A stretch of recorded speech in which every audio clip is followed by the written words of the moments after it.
So one of the most exciting parts about Final Fantasy VII Rebirth is the scope of the map in comparison to Final Fantasy VII Remake, in that right at the end of that game it opens up to this exciting new world, and that is exactly what we're going to get to experience in this game. So today, after all of the news that's come out in the past week or two, I wanted to break down every confirmed region we know of in Final Fantasy VII Rebirth. Now, firstly, to sort of break down the entire map before we get into the nitty-gritty details of each individual region, we do actually see an overview of the entire map that we get to see in the state of play. And as you can see, the map is absolutely freaking massive. It looks like a whole last planet at this point. There's multiple continents there, and so this map is going to be absolutely enormous. Now, the map is broken down into 8 different regions, those being the Grasslands, the Jinn region, the Carell region, the Gongaga region, the Cosmo Canyon region, the Nebula region, and lastly, we do have the Meridian Ocean and Northwood.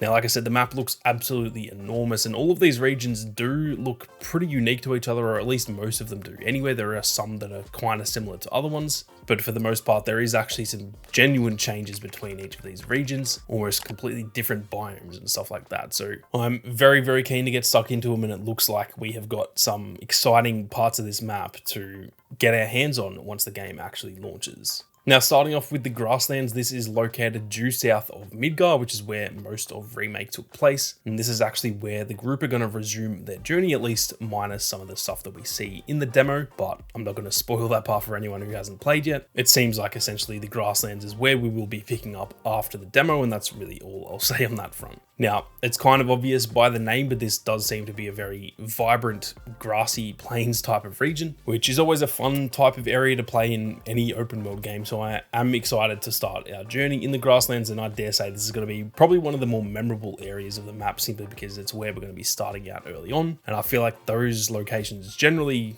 end up being the most memorable when it comes to looking back on a game after you've finished. Now, next up we have the Jinn region, and this seems to be a bit more of a city area compared to the Grasslands. The actual city itself is called Jinn, and it is described as second only to Midgar in size. So this place is going to be absolutely massive, and it is a place where Shinra actually has a very large presence, meaning that I dare say there will be a lot of story elements and plot points that take place in Jinn itself. Now, it is right on the coastline, so there is also plenty of beaches and more, I guess, picturesque areas outside of the city too. But like I said, Jinn City is no doubt the focus of this region. Considering the region is literally named after the city, that makes it kind of obvious that that is going to be the case. And therefore, it does seem as though the Grasslands is kind of going to be the more dominant area when it comes to this continent, considering the Jinn region does seem to be a lot more focused just mainly around that city. Now, before we go any further, if you guys are new to the channel, be sure to hit that subscribe button and turn on those notifications. There is going to be plenty more Final Fantasy content on the way, both in the lead up to launch and after, so make sure you don't miss out. Now, next up we have the Carell region, and this is almost the most central region on the map, I guess you would say. It's kind of the one that is in the center of all of the different regions, and it looks like a very nice place to spend a lot of time. Now, the resort town of Costa del Sol seems to be the focal point of the Carell region, and it looks like there are so many things to do in that specific area of the map. There's obviously going to be other areas of this region, but obviously Costa del Sol will be the central focus, kind of the same way that the Jinn region had the central focus of the city of Jinn.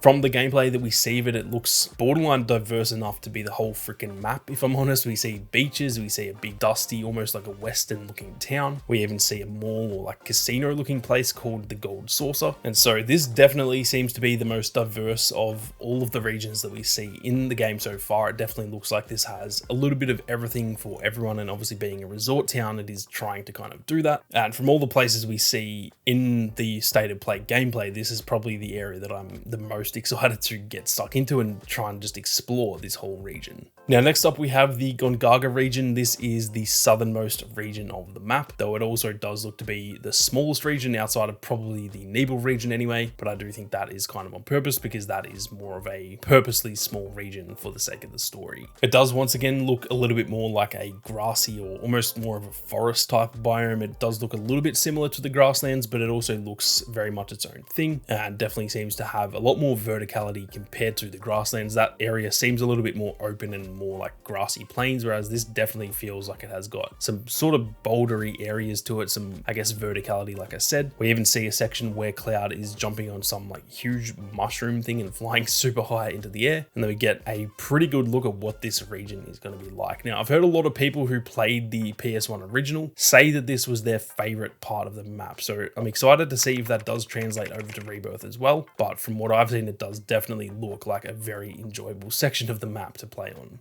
Now, next up, we have the Cosmo Canyon region. This is described as where Red 13 is from, and it is obviously a much different biome than the rest of them in it's more of a desert, I guess, canyon type of region, as the name would obviously suggest. It looks like it is going to be a very nice change of pace compared to those more like grassy or jungle type biomes, which for me is a good thing. I think when it comes to the, open world or RPG type of games out there, it is always a good thing to have those different biomes to kind of change up the gameplay and the traversal. If you're always playing in one biome, like the whole map is just a grassy section, I don't think that is quite as enjoyable compared to if you've got like desert sections and snow sections and stuff like that. So I think the Cosmo Canyon region is going to be a lot of fun to go through simply because it is a lot different than the rest of the map, and I cannot wait to see what this region has in store.